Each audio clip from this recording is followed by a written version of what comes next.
Kulezi indaba zehora lesikhombisa sigwetshula zona bukhoma ekomkhulu le-SABC e-Auckland Park eGoli nazi ezinohlonze kusihlwa. This is not a matter that we should not give attention to. It is a serious matter. It has to do with the security of our people. Umengameli wezwe uCyril Ramaphosa uthi uzobhekana ngqo nodaba lwey'nsolo zokubandakanyeka kwamaqembu eyigilamkhuba emsebenzini wamaphoyisa nezenziwe umkhuzi wamaphoyisa KwaZulu-Natal uLieutenant Nhlanhla Mkhwanazi. Sinethemba lokuthi njengoba-ke esegwetshiwe-ke umsolwa number 4 nabanye laba bangapha abanye nabo bazaphinde basondele ngaphakathi nabo kuqulela bicala bagwetshwe nabo. Umndeni kalowo owabe unobhala jikelele wophiko lwentsha lwe-ANC uSindiso Magaqa usemukele isigwebo seminyaka engama-25 esitholwe uSibusiso Ngcengwa nowahlambuluka wavuma icala lokubulala. It is lies. It never happened. The complainant knows, much as I do, that it never took place. Umengameli wamajaji e-Eastern Cape Judge uSelby Mbenenge uphothule usuku lokuqala lokwethula ubufakazi esigcawini esiphenya isimangalo esafakwa u-Andise Mengo seyinsolo ehambisana ngokuhlukumeza ngokocansi. Sikubingelele umbukeli sikwamukele ey'ndabeni zehora lesikhombisa enizethulelwa noxolo uMamtshali wakwaMwali.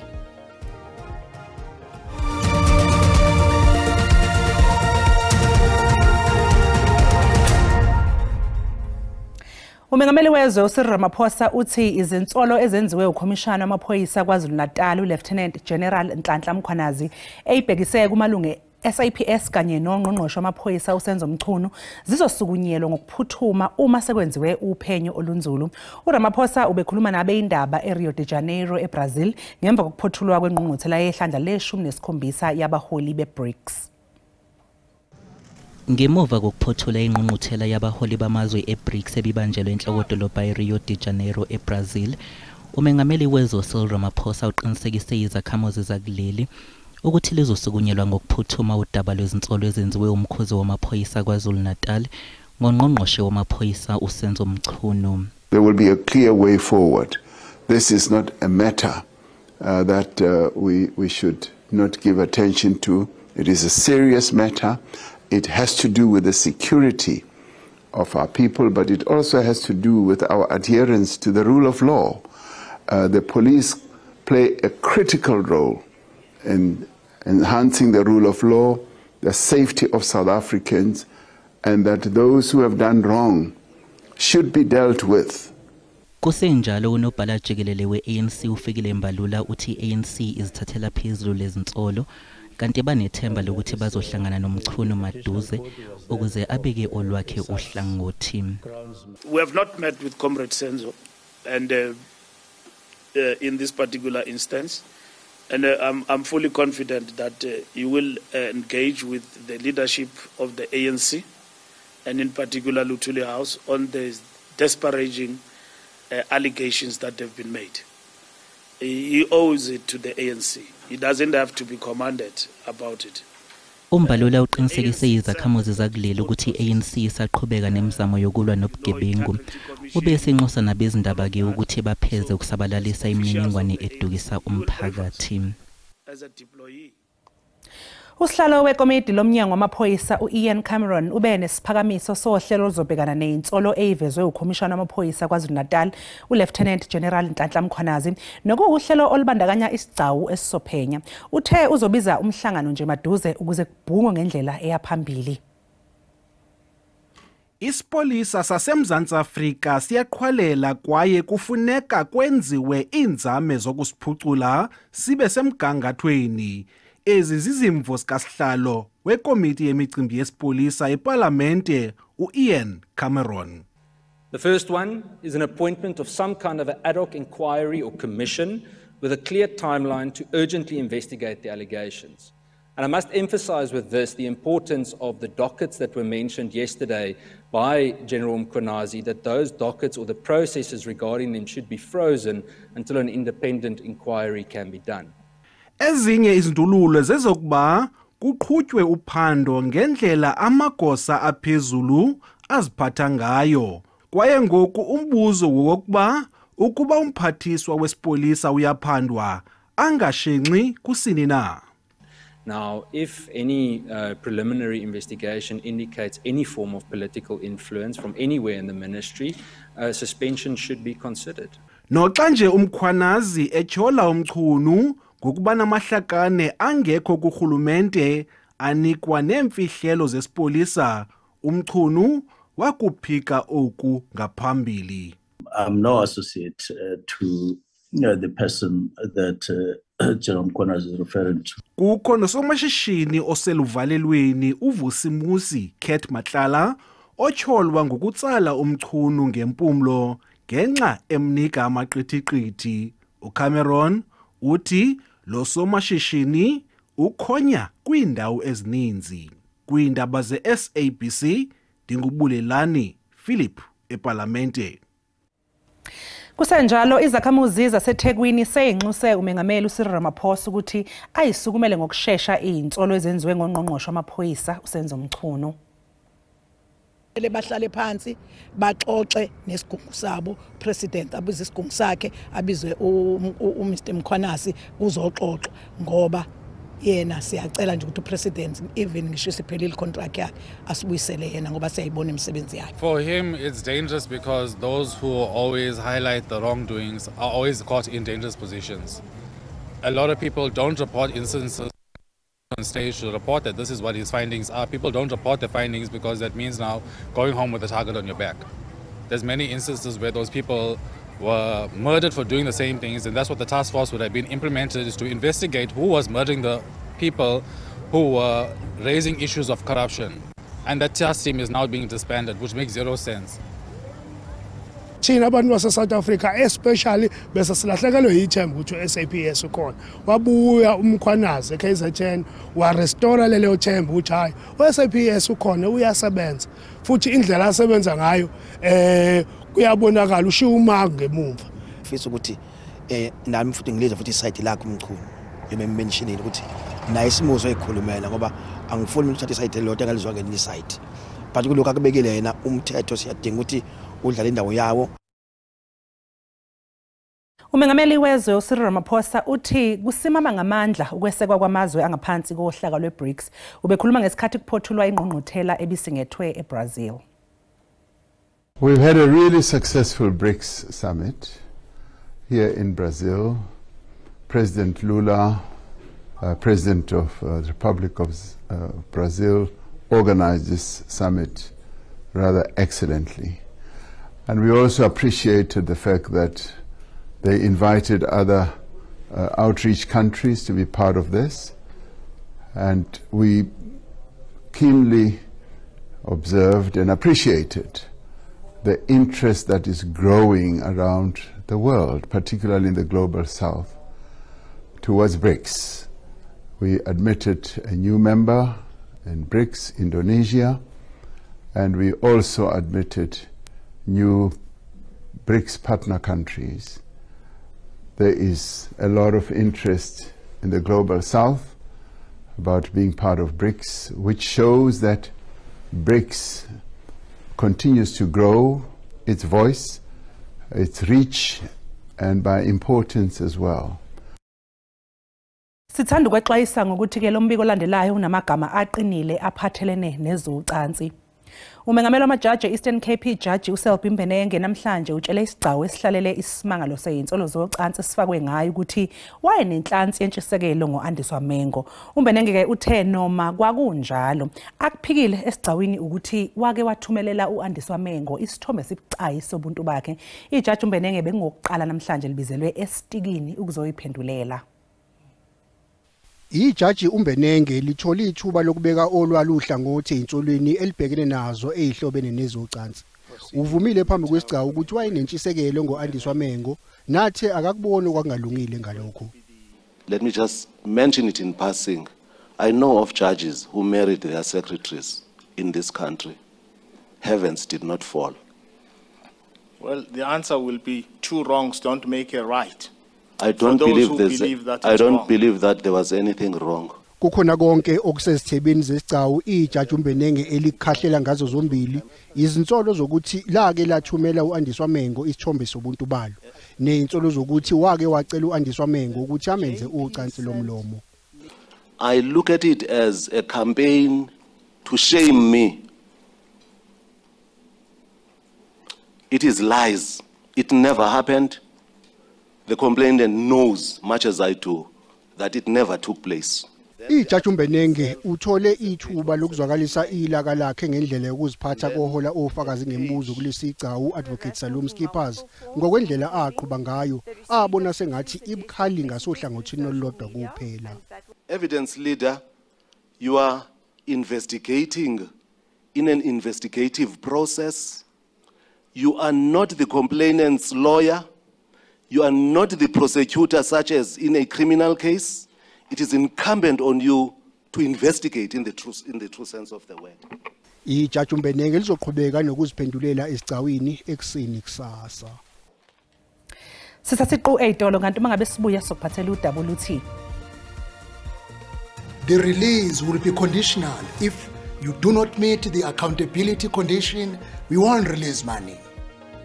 Ungqongqoshe wezokubusa ngokubambisana nezindaba zomdabu uvele enkosini Hlabisa uThomas Phala kuzofanele bachaza ukuthi bayisebenzise kanjani imali eyisibonelelo sokubhekana nomthelela wezikhukhula.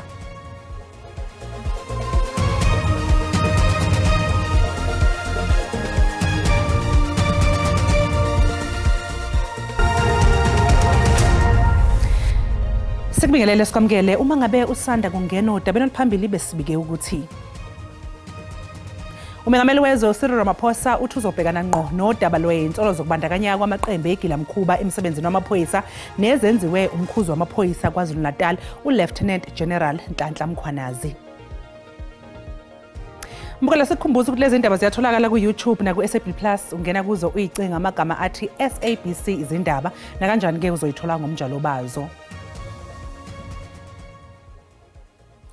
Umndeni kalowo owayengunobhala jikelele wophiko lwentsha kwi-ANC uSindiso Magaqa usamkelile isigwebo seminyaka engamashumi 25 esinikezwe omunye wababulali bakhe. Ngenyanga eyedlule uSibusiso Ngcengwa wavuma ukuthi wadubula uMagaqa. Inkantolo ibigcwele phama umndeni kaMagaqa namalungu e-ANC. Ummangalelwa uSibusiso Ngcengwa akakhombisanga mizwa ngesikhathi inkantolo ikhipha isinqumo. uNcengwa ubhekene namacala amaningi okubalwa kuwo itulo lokubulala, ukubulala, elokuzama ukubulala nelokutholakala nesibhamu nezinhlamvu okungekho emthethweni.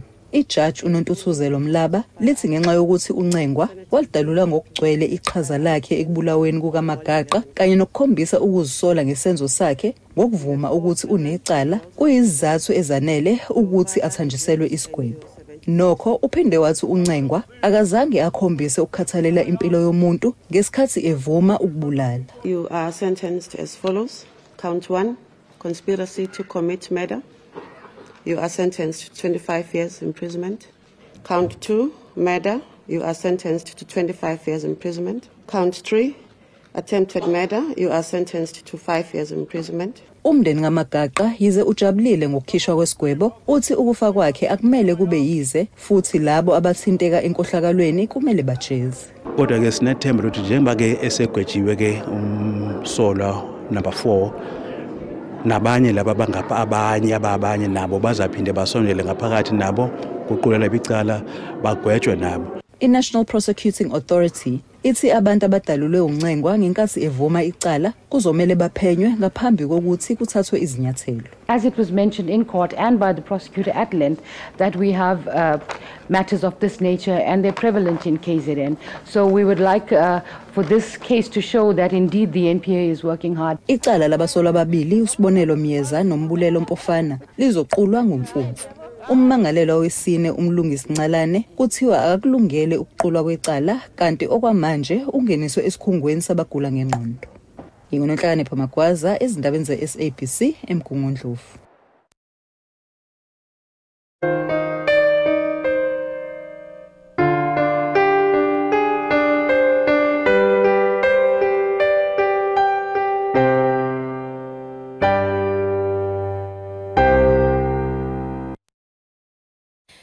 Amaflege azondizela phansi njengophawu lokuhlonipha obeyiphini likamengameli uDavid Mabuza ongasekho.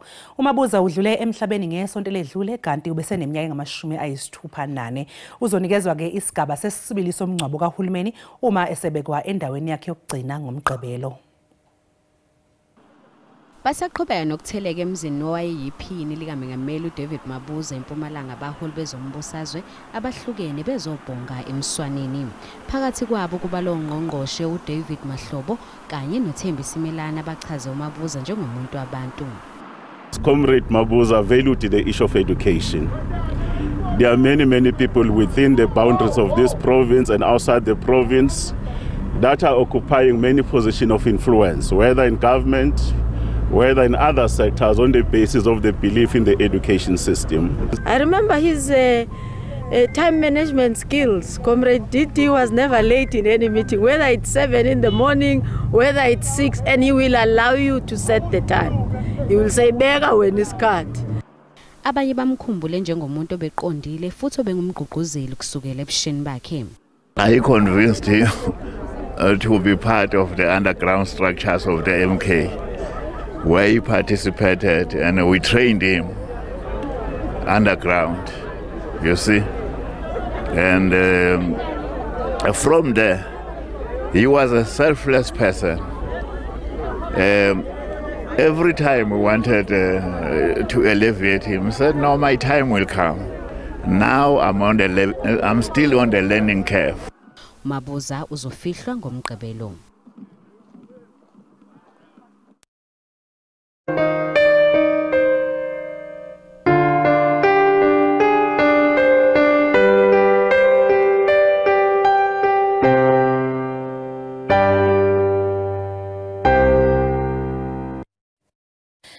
Ungqongqoshe wezokubusa ngokubambisana nezindaba zomdabu uvele enkosini Hlabisa uThomas Phala kuzofanele ukuthi bachaze ukuthi bayisebenzise kanjani imali eyisibonelelo sokubhekana nomthelela wezikhukhula ezikhahlameze izindawo ezahlukene. 6.3 billion amarandi siyonke imali ezohlinzekwa umasipala ukuze babhekelele izindleko zezinhlekelele zangonhlangulana. Ungqongqoshe wezokubusa ngokubambisana uvele enkosini Hlabisa uxwayise ngokuthi omasipala abahlulekile ukuziphendulela ngemali abahlinzekwe ngayo phambilini ngeke bayithole le mali. The municipality has not made the accountability. The only option that we remain with is to appoint a service provider to do the service to the community. So there should be no resistance from premiers, from MECs, and from mayors, because we will have told them in advance that the release will be conditional. If you do not meet the accountability condition, we won't release money. Nezinhlaka ezehlukene ezibambe iqhaza ukuze uhlinzeke ngemininingwane egcwele ngokusetshenziswa kwemali. Public and the media must trust is that there are municipalities even now who are struggling to pay salaries, and we will be observing them very closely. Nayi indlela esizobukeka ngayo lesabelo mali esizosiza ngezinhlekelele phakathi kwezinyanga ezimbili. Ithimba ebelijutshelwe ukuphenya ngeinsolo zokucwaswa kodokotela abansundu inkampani ehlinzeka ngama-medical aid selihlinzeke umnyango wezempilo ngombiko nothole ukuthi kuyiqiniso ukuthi inkampani zama-medical aid ezintathu ezihamba phambili zibaphatha ngendlela engafanele odokotela abansundu. Odokotela abansundu bafaka izikhalo zokucwaswa izinkampani zama-medical aid ngemva kokuthi besolele izinkampani ngokuchitha izicelo zabo ngaphandle kwezizathu ezizwakalayo. Kwabe sekuqalwa uphenyo manje ngemuva kweminyaka emihlanu ithimba labaphenyi lilethe umbiko oveza ukuthi izinkampani ezintathu zama-medical aid ezinkulu ziphatha odokotela abansundu ngendlela engalungile. The FWA procedures for the recovery of monies allegedly owed is unfair, and it violates the rights to procedural fairness of individual practitioners. Ungqongqoshe Motsoaledi uthi kuyathusa ukuthi khona izisebenzi zezempilo ezisacwaswa sekuphele iminyaka eminingi kangaka elakuleli lazuza intando yabantu. Many cases of discrimination which have been reported, some of them denied that there's nothing like that. But here today we have got the proof that there is live discrimination even among professionals. Motsoaledi uthi umnyango wakhe uzophendula kahle lo mbiko. Ukusayihambela kahle ke ibanyana banyana mbukela umhlahlo wesimo sezulu uzolandela ke emva kwekhefu nomkhushula Msimanga.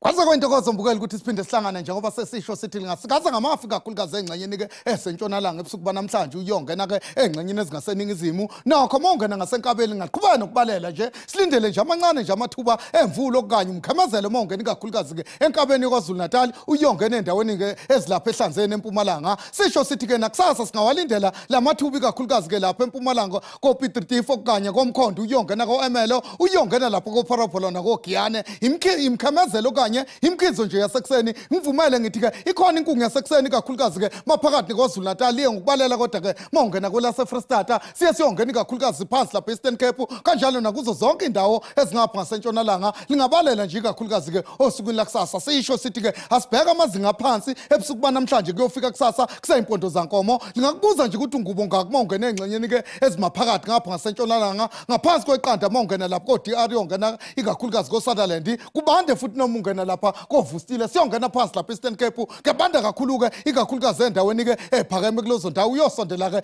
eduze kwentaba zokhahlamba lapha eMnambithi ugudli yongena koqoqo phutha dichaba kwelase Freestata siyongena ko Northwest eGauteng kebanda kakhulu ke ekseni uyongena lapha ko Standard in Balfour uyongena lapha ko Emelo kanti ke ngasenyakatho lapha ko Mesina lingathanda nje ukuthi libe phakathi awubheke nje amazinga aphezulu ngokuphabo enhlavelanga ngivumele ngithi kebandi kakhulukazi lapha Calvin Sutherland libe phakathi lapha ko Apintini kubande kancane mongena ikakhulukazi ke phansi lapha ikakhulukazi ke ko George siyongena lapha eStern Cape ngabande nje kancane kwaZulu Natal lithande nje ukubanda kancane kulozo ndawo kanti endaweni ezingasogwini lapha ikakhulukazi eThekwini yongena ko Richards Bay lingaphakathi libande futhi mongena ikakhulukazi enkabeni kwelase Freestata nokho ngingathanda ukubanda futhi mongena eMelo ngivumele ngisho ngithi ke ngiyayithatha indaba benu ubusuku obuhle.